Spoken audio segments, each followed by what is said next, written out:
All right. So I'm presenting on accessibility best practices and tooling.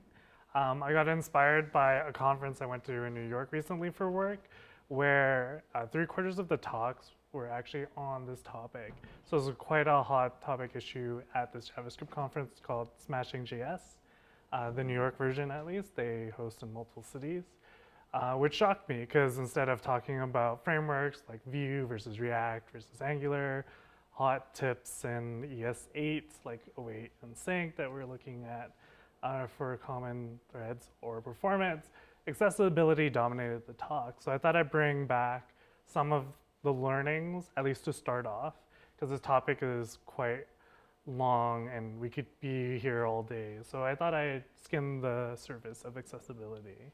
To give kind of a background of who I am, I'm Daniel Phan. I'm a front-end developer at Dash, and you might have seen me around generally in the community for Exchange.js and Hacktoberfest YAG recently last month. And I've worn many hats, so I wrote down that I used to do QA previously before I was a front-end dev, and I used to do molecular biology work, so I used to code in DNA before coding in computers. So, but it's easier just to remember me as Dan Phan. And because my name, first name and last name rhymes, if I ever have a midlife crisis, I'll be a DJ in my next career. So I'll start the DJ fan club. So, but to go over what my talk is going to be, I'm just going to talk about accessibility in general, what it means with respects to web and websites, and why we should care about it, and why it's become such a hot button issue, especially in the New York conference I was in. And then when I dive into best practices, I'm going to go over kind of some ideas when it comes to front-end design, specifically with HTML layout and theming, and thinking about color and contrast. Thinking about how we navigate through our websites when we don't have our mouse and we don't have our vision and we only have our keyboard, and what that might look like. And thinking also about how we want to present our content to the audience, both for people that use their vision or people that don't have vision, and what matters for them for each group. As well, I'm going to go over some of the tools that I'm more familiar with that could give you a starting point, because we always want metrics. What are accessibility metrics? What tools measure them? So we can get a starting point when we're working on our current projects or legacy systems, or maybe starting a new project. What does that mean? What are some extensions useful for testing this? Because as most of us in this room, we can see. So how do we test something like colorblindness or dyslexia or using screen readers if we're not using them in our day-to-day? And what are some other dev tools that kind of encourage us to think about this? So yeah, so what is accessibility? So I like this quote from the Mozilla documentation, where you're trying to make accessibility usable by many people in general audience. That doesn't mean necessarily just if they have a physical limitation, such as vision or audio or etc. But that is what I'm going to be focused on for this talk. We can think about accessibility in terms of device limitations and networks. So we can think about infrastructure. If your internet speeds are quite slow, or if you have an old phone, like how do I load a website? If I'm running only Internet Explorer on my phones, it's going to be hard to navigate through the website. But that, by definition, follows under trying to bring the web accessible to your conditions, because that's a technology limitation. And there's also things like language and culture when we're thinking about the content that we're serving in our website. So how do I translate something like Japanese to English if the context behind what the original language is different? So I'm going to be focusing on the first one for the context of this talk, but accessibility can have different meanings on different contexts depending on your focus. So just keep that in mind, because there's not one solution to trying to get your site more accessible. So I really like this graphic. This is actually taken from a video that Microsoft did with accessibility of this character in the top left, this blonde woman that actually has a visual impairment trying to navigate a site. And in this context of this video, She's actually trying to buy a cake to be speed delivered by end of day. Amazon Express buying a cake. But I like this visual, this moment in the video where normally when we think about a website, we have like a nav bar, we can pick our options quickly, we can navigate to what cake we want and what it is. But to someone that doesn't have sight, how do they navigate? And so this image instills like a good look at what landmarks look like in our HTML layout. So when we think about when we're building our website, we have our HTML tags, our header tags, our H2 tags, the content that lies within, and how they're organized along the page. And in this picture, you can see like, oh, I can kind of scroll through the top level where it's services and products. And then I want to go through what the styles of cakes, which is difficult to read, but that's kind of showing like she can't see, but the text is there for styles of cakes and flavor. But these are all landmarks in the website. And I kind of want to draw attention to, and basically, so when we think about building websites, we want to be able to capture the people that are unable to interact with the website, interact with the website non-traditionally. And so why do we want to address accessibility? Is to capture this audience. So there's a very human element. Otherwise, they're left out of services. Why I think, in particular in the US, when I was in the conference, why it's become such a hot button issue is now there's starting to be more legal precedents when companies are only offering services through websites.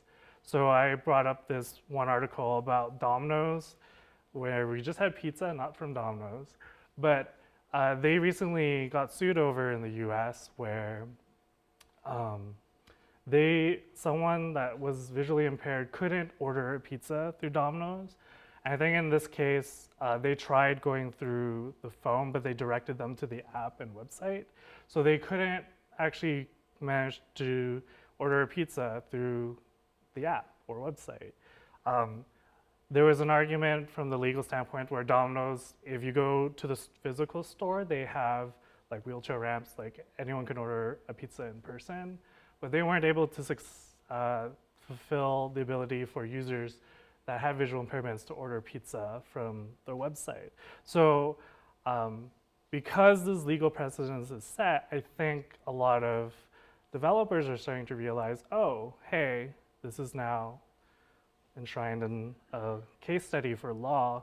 We should start thinking about accessibility a bit more. And so instead of thinking this segment of people, it's a small percentage of our population, there's actually some ramifications, monetary, legal, that could impact our business.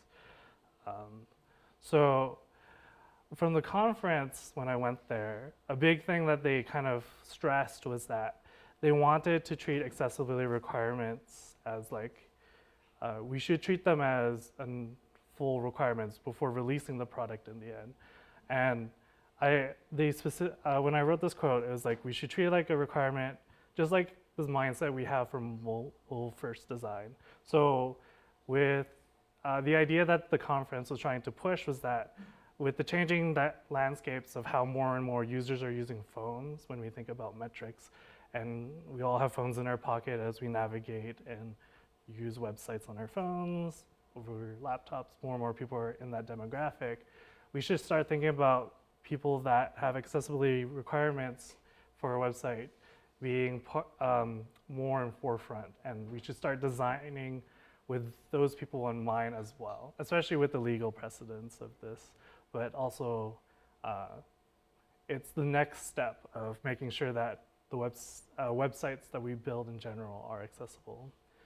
So I wanted to go back to the idea of the HTML structure, and one of the first things that was very simple that we could do when we're building our website is keeping the HTML structure quite simple and use very semantic HTML. And what that means is that we use the elements that are on the web page for their intended purposes. So I just grabbed this from the Mozilla element guide of header tags, article tags, things that have context and are well defined. Use a button tag for buttons, use select tags for select drop-down selects, and don't try and reinvent the wheel. And I think it's a very straightforward idea, but coming from legacy systems where you might have websites where someone or the decision was made to redesign, say, a button to be a div could exist, but there's actually a big reason for this. And I wanted to go over the DOM tree. So when you create these div elements or button elements or header elements, and this is really small, it's scaled really small. I wonder if I can zoom in. When we're interacting them with JavaScript, you traverse this tree-like structure. For anyone that's not familiar with the DOM tree, when we have our markup, it's represented by this tree-like structure. And so when you're using JavaScript to, like, say, target an element, you kind of traverse this tree, for example. And this Wikipedia image is kind of a good example of, like, oh, I start from the document to the head with the title or the body with a H1. So every time we use a tag, we create an element in the DOM tree. But one thing that I learned from this conference that was really cool is that depending on the element, there's actually an equivalent accessibility tree that's created at the same time with the element in the DOM tree that has context for how alternative technologies can read that element. So in our case, when we're coding JavaScript and building the features of our website, we use the DOM tree to interact with it. But when we use the Semantic HTML for the page, the accessibility tree is created automatically for it. So for example, in this exam, a form has some radio buttons, and a screen reader is able to pick out that there's a state. So in this case, the selection for round trip is highlighted. So you see the value round trip read to you in the screen reader, and it's actively highlighted right now. So that's what this radio button is saying. So that's how the screen reader reads, and I can shortly show a demo of what that looks like when it's active. If you don't use Semantic HTML or an element that represents this, when you're building your website, say if I create a div that mimics a select dropdown, which is a common pattern when I'm trying to style it a certain way, you lose this context because the browser automatically creates this if you use the right elements. But if you use just a div, it doesn't know that this is a button. So this information is lost, and so the screen reader technology doesn't know how to read this properly. This data is not pre-populated for you. So this idea of the accessibility DOM tree being created alongside with the DOM tree that we use when we're interacting on the page, JavaScript, I found a very valuable, like, oh, that's really cool when we're building a web page. And so I want to demo, and I apologize for this, because I'm not quite good at this, but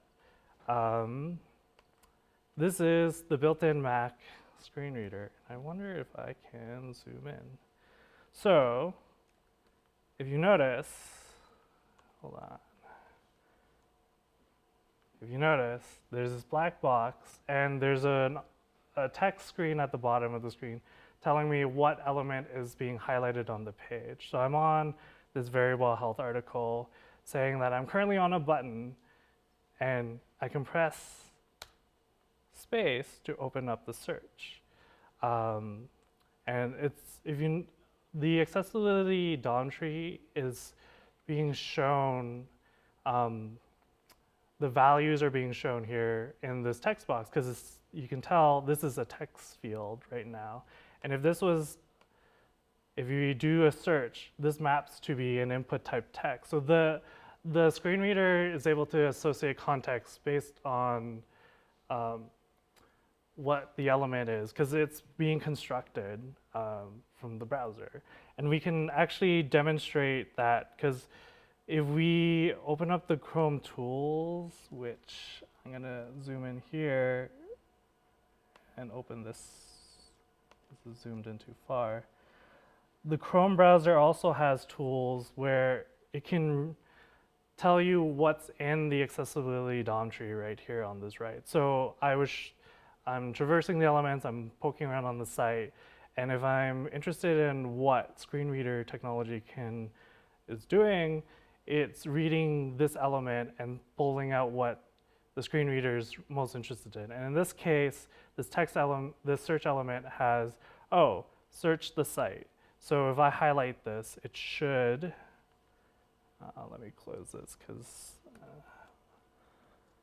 it should say search the site as an action. Let me close this because search the site, yeah, briefly. And as you continue to tab through the screen readers, it reads the elements on the page and gives context. And normally there is audio that's outputted, but my computer is currently muted. But experienced users can skim through and navigate through the sites quite fast and like tab through and see like, oh, these are links. This is for doctor guides and etc. When we're going through a website like YouTube, for example, let's see. So there's like visit a link, the YouTube home and search bars. But I want you to notice that something that I was seeing with YouTube is when we're tabbing through the videos, I'm actually not highlighting the image. And there's actually state on the image that's telling the screen reader not to read it. Because for a non-sighted user, they don't particularly care about the image. You can let them highlight it and you can tell them that, hey, this is an image of this guy making an omelet. And that would be the text. You can set that on the image. But when you're navigating to the site, you don't really care about the image. You want to just go to the video. So if you notice, the tabbing is pointing to the links and skipping all these images. And you can manage that through settings on the image tag. So yeah, and if you hit select, you're in the YouTube video, and it's telling me the time and etc. There's all this information built in. So, and I wanted to give an example of images, if I have one here. So when it comes to content, you can set fields in the tags so that screen readers can read that image back to the user that is using the screen reader. So if you notice in this box, it says I'm currently inside the link, but if I highlight, hold on, let's go up again.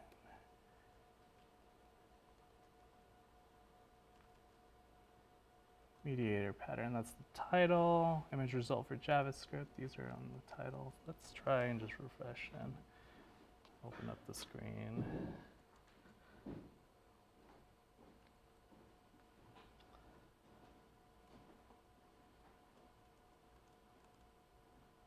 Image result for JavaScript. Oops.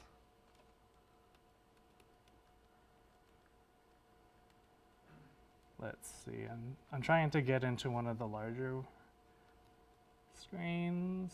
I'm gonna move on, but you can, if this element is important for the experience of the content, you can provide that text, and it's considered a good practice, for example. It's called image alt text, so that the user using the screen reader can understand what's in the image without having to see it. And the screen reader would audibly tell you this. So I'm gonna go back. So yeah, I'm gonna turn this off for now. Voice off and move on. So I wanted to go back to the image again because as you see, I'm not experienced with the screen reader, but with the proper landmarks, you can start filtering by you can start like jumping around. If I knew the commands, one of the things that the screen reader is actually able to do is you can filter by certain tags. You can skim ahead and jump ahead. So when we normally read like a web page, if we know what we're looking for, we're skimming, for example. Say if we're looking for a Stack Overflow answer to some bug I'm solving, say with promises, we try a catch, for example, we would be able to use context clues to figure out where things are. If you lay out your website properly, the user using the screen reader can actually filter and do search, text search almost, and jump ahead to the different parts of the website. And they're looking for the keywords that would answer their problem. So, whoa, this, oh, right, okay. So in summary, when through that demo, I wanted to demonstrate that when you're interacting with the website, you have that visual experience that you have. But when you're navigating with a screen reader, there are ways to help when you're designing that website. There's ways to help those users navigate through. So for example, the one with YouTube, if you hide unnecessary elements, you can get them to traverse the website a lot faster. And something that in reverse, that I didn't show in an example is that if you have a design that you want to make and visually there's an element you don't want to show, but it would help the user in the long run, the non-sighted user, you can also provide hidden elements on the page. So for example, back in this, if for example, I didn't want the top nav for some reason, but I believe that it would help the user using the screen reader jump between sections in this top nav. It is also a good idea to provide a hidden almost text so that they can navigate to that if it benefits them. And this one is a bit subjective because you would need to ensure that it serves a good purpose because it's not visually there, but it would serve a purpose for the screen reader. As well, when you're setting up the website, for example, the image text, you want to be very clear in the context of what it's trying to portray and be concise of what it's showing in the context of someone that can't see it. So there was a bad example I saw with my work where there was like a badge on the website where if you click on it, it would take you to more information of a privacy badge. But the image alt text was like, see more information, but there was no context of what to do with that badge if you were just going through the screen reader. It would just tell you, see more information, because that was the text on the badge. But the badge had more information when you visually saw it because it was like a privacy icon, and you could click on it and be like, yep, no. You want to give the full information as if they can't see it. So that's something that we should be aware of trying to stepping into the shoes of the person using the tools and realizing, hey, this doesn't make sense in the context. So I wanted to show some code examples of hiding content or showing content. So when you build your website, one of the things you can think about is hiding content for ARIA labels. Oh, I swapped this entirely. So the first one should be hiding content entirely. So these use the hidden state and the display none. So this if you want to hide the content from both the visual user and the assisted technology. So that's if you want to just collapse it and don't want to interact with it. The second one, ARIA hidden. So ARIA text and ARIA, etc., are properties on elements that you can use to help target assisted technology. ARIA hidden true will hide the content from the assisted technology. So in the YouTube example where they're hiding the image, you can hide just so that the screen reader doesn't touch the image, but the visual user can see the content still. But if you notice, I said a point about we should think about creating landmarks where a screen reader can read, but a visual user doesn't have to see. So if we try and use display none, it kind of hides from both. It's kind of like a conundrum. So we can't quite display none. We have to kind of have to do some workarounds. So one of the workarounds, at least for text, so this one is for text, is that you can create a class that's kind of like a screen reader only class, and you apply it to the text you're interested in.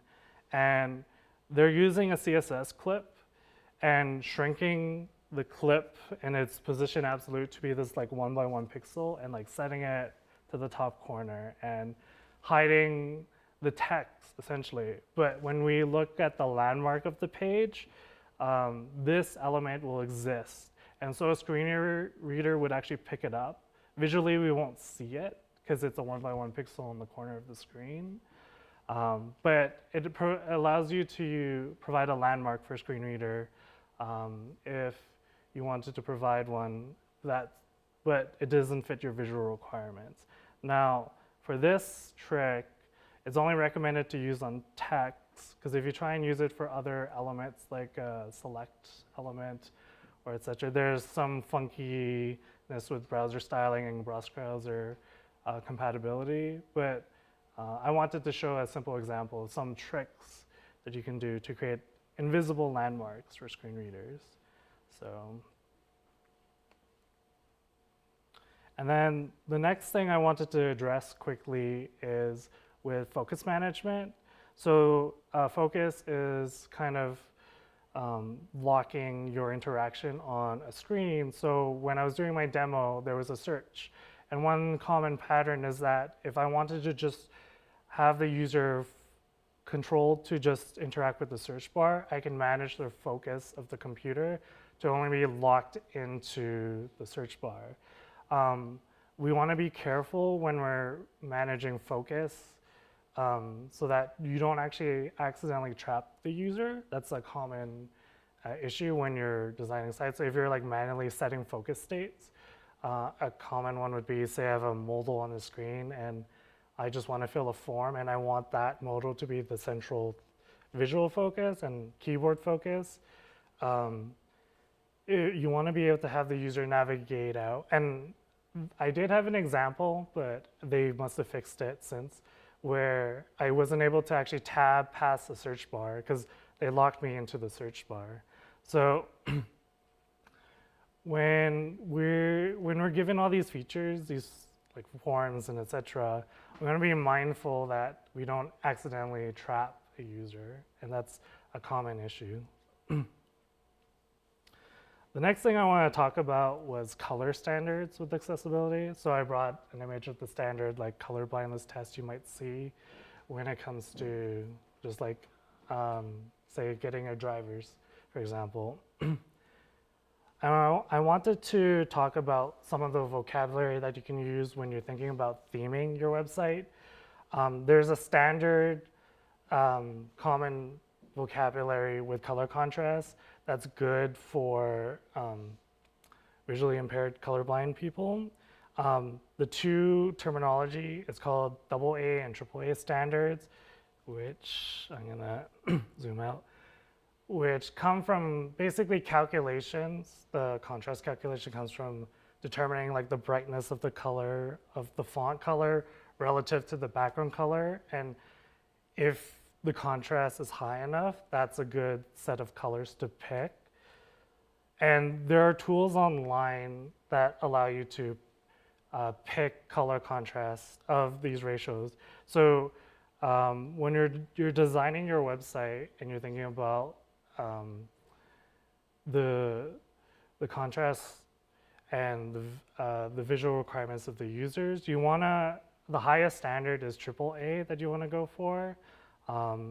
Which is good for small text, like think of newspapers or magazines online. But if you have a legacy system, you can slowly adapt and start thinking about, hey, let's see where we're at and start tweaking the themes. And we can find like a color combination that fulfills our legacy theming, but start moving forward to getting the AAA color contrast so that people with color issues can read your site, because otherwise it will be like a mesh of gray. Excuse me. And then I'm going to go forward with some tools. So with these best practices, I picked some pretty low-hanging fruit that are easy to start with. I wanted to pick them because if you start off with a legacy system, you can start doing them quite easily. And it starts having some vocabulary you can start looking for how do I improve accessibility, and what are some of the other terms related to, say, an ARIA text, an image alt text that can improve on my website.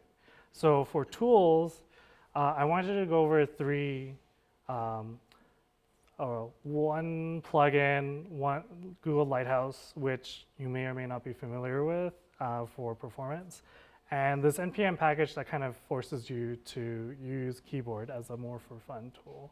So I'm going to go back to demos, and I have a Google Lighthouse report.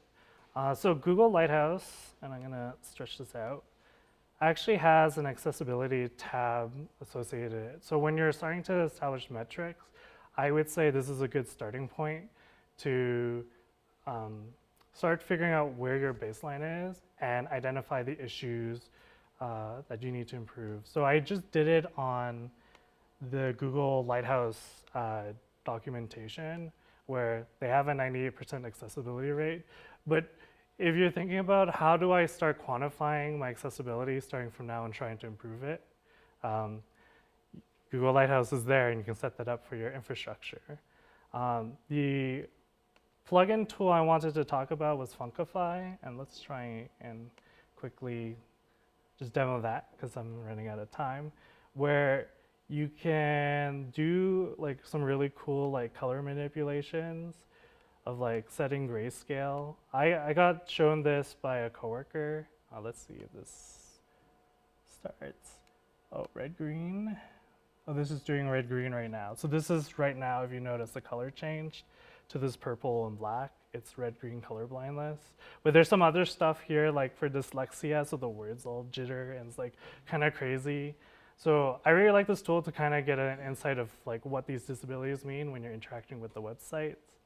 And then the last thing I wanted to talk about was this fun package called No Mouse Days that kind of enforces you to use your keyboard.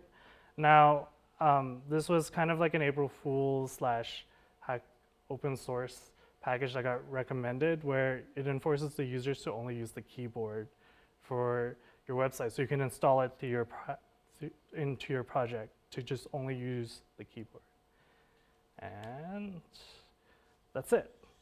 Questions, comments? I have an XKCD comic, which I'll zoom in, because I was talking about vision in the end. There's the combination vision.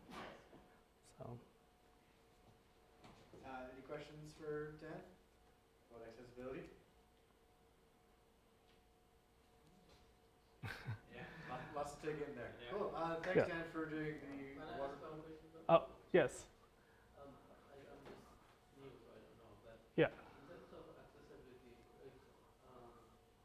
the big browsers, they have the power to the website to be accessible to the users, right? Yeah. Like Google, for example, they have the audio, like you can talk, right? Yeah.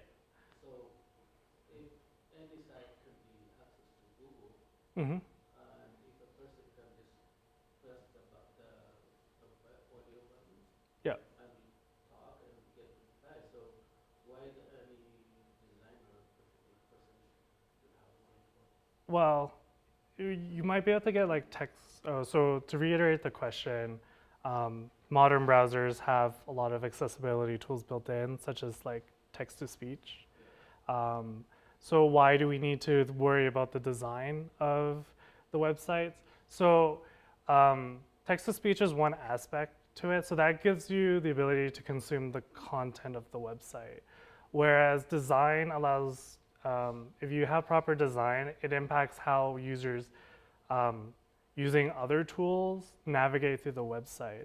So if the content is like deeply structured in like a lot of nested divs. Maybe your headers aren't quite clear. The navigation, so users that use built-in screen reader tools, it'll be difficult for them to get to the content in the first place because it might be unintentionally hidden. So to us, it might be obvious like, oh, there's a paragraph here. But if that's nested by 3 divs, 2 headers, blah, the screen reader can't get to it easily. When I kind of attribute it to akin like, you know how when we go to a website that's slow, or we have and our attention span's a bit, we want to bounce from like a slow website or something that isn't providing us the information right away. If it's not clear visually for us, we will move on because we have the ability to search to Google and find the next best thing, hopefully to get the right answer. So for someone that's using a screen reader, if it's difficult to navigate the website, it's kind of very similar in that they will probably bounce from the website if they can't find the content right away, in the way that we would treat a website that's slow or the content is like deeply nested or hidden or something. So does that answer your question? Yeah. A bit? It's more so the navigation than being able to consume the content, of getting to the content in the first place. Cool. Thanks for your presentation, Dan. Let's give a round of applause.